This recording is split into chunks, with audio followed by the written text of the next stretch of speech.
Meus amores, boa tarde, tudo bem? Hoje nós vamos usar nosso caderno de ciência. Eu preciso que vocês peguem o caderno de ciências, peguem a folhinha que está com vocês, que eu pedi para pegar na secretaria, que está escrito o solo. Enquanto vocês não colhem agora, tá bom? Nós vamos fazer nossa leitura primeiro, vocês só vão colar com aquele mesmo esquema que a Patrícia botar o cabeçalho, quando está escrito colar as folhas, vocês vão seguindo o que está escrito ali, tá bom? Então, quando vocês pegam o caderno de ciência, peguem as folhinhas, organiza tudo para vocês, eu vou colocar o vídeo falando sobre o solo.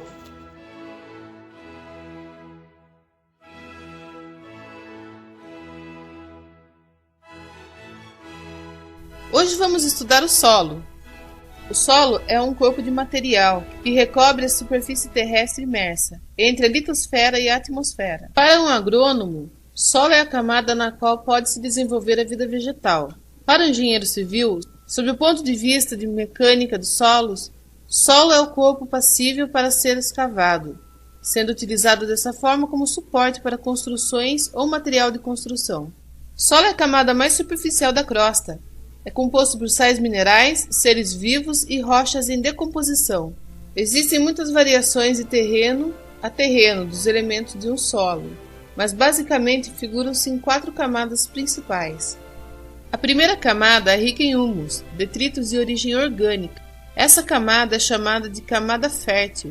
Ela é melhor para o plantio, e é nessa camada que as plantas encontram alguns sais minerais e água para se desenvolver. A outra camada é a camada dos sais minerais. Ela é dividida em 3 partes. A primeira parte é do calcário. A segunda parte é a de argila, formada geralmente por caulinita, caulin e sedimentos de feldspato. A última parte é de areia. Esta camada é muito permeável e existem espaços entre as partículas de areia, permitindo que entre água e ar com mais facilidade.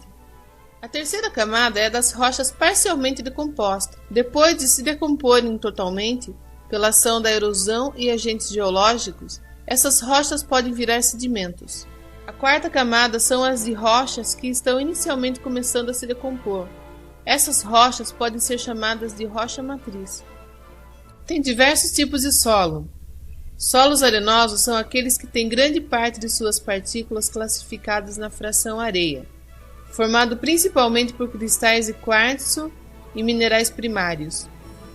Os solos arenosos têm boa aeração e a capacidade de infiltração de água.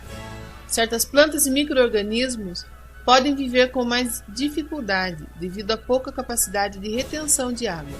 Solos argilosos são aqueles que têm grande parte de suas partículas classificadas na fração argila.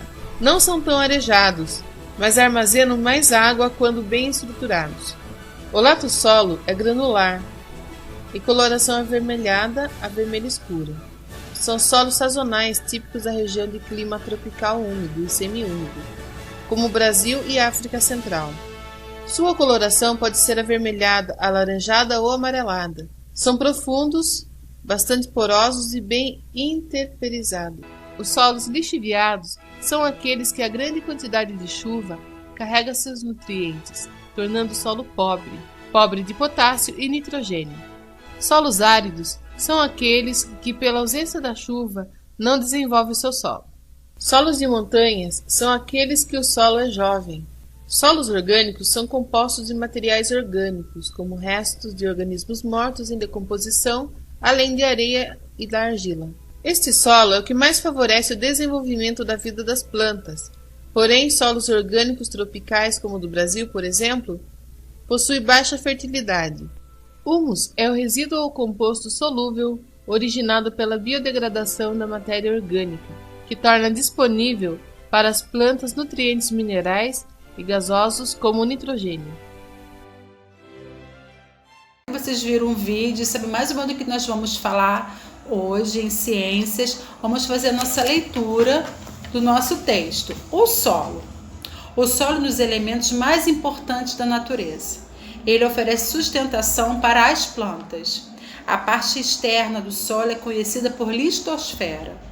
O solo é formado por pedacinhos de rocha e por restos de vegetais e de animais mortos, acumulados pela ação dos ventos, das águas, do calor e do homem. pedaços de rocha, restos de vegetais e restos de animais. Então, isso aí que forma o solo.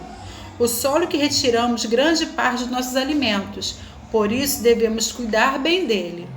Os cuidados com o solo são muito importantes para a vida animal e vegetal. Todo solo, após uma colheita, deve ser revitalizado para que o novo plantio possa crescer de forma saudável.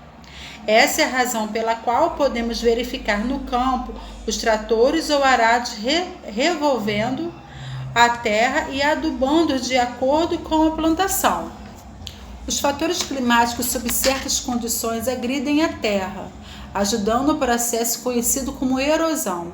Essa realidade faz com que sejamos modificar as condições do solo para o plantio.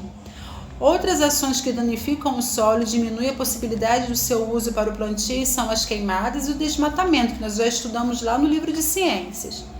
Até mesmo as pequenas plantas caseiras precisam que a terra seja revolvida de vez em quando para que o vegetal se torne viçoso e tenha vida longa. Então, para a nossa plantação ficar saudável, nós precisamos ter um solo também saudável. Subsolo. Subsolo é a camada que fica abaixo do solo e é formado por rochas, minerais e água. O subsolo é pobre em nutrientes para o cultivo de plantas. Olha só, a tia Patrícia colocou uma imagem aí do solo e do subsolo. Olha onde fica o solo e olha onde fica o subsolo. Na última folhinha, o homem também explora o subsolo para retirar as riquezas de minerais ali encontradas, como o ferro, o cálcio, o alumínio, pedras preciosas e semi-preciosas. O minério de ferro, quando encontrado, é beneficiado para ser reutilizado em produtos de peças, máquinas e equipamentos. Os minérios podem ser encontrados na forma líquida, como petróleo e água mineral. Todo local em que a riqueza é extraída do subsolo dá-se o nome de mina. O homem explora as minas de várias formas de acordo com a natureza do mineral que elas fornecem. Atualmente, existem muitas perfurações para se retirar água do subsolo. Verdadeiras minas de água existem em camadas mais profundas do subsolo e, ao se fazer perfuração, a água jorra. São chamados poços artesianos. Tem lugares que as pessoas retiram a água do poço. Por exemplo, lá na Itaipuaçu, a casa de lá é de poço, não tem água encanada, mas a maioria das casas são com poços artesianos para retirarem a água. E essa água não é muito boa, ela não é boa para o cabelo, ela é meio enferrujada, mas é o recurso que muita gente usa para ter a água. Tipos de solo. Existem vários tipos de solo, cada um tem suas características próprias. Solo umífero contém muito humus, ou seja, restos de animais e vegetais e de composição. Observe bem a água e a deixa acumulada, e também é chamado de terra preta. Solo arenoso é um solo permeável, não acumula muita água e por isso forma terrenos secos. Solo argiloso.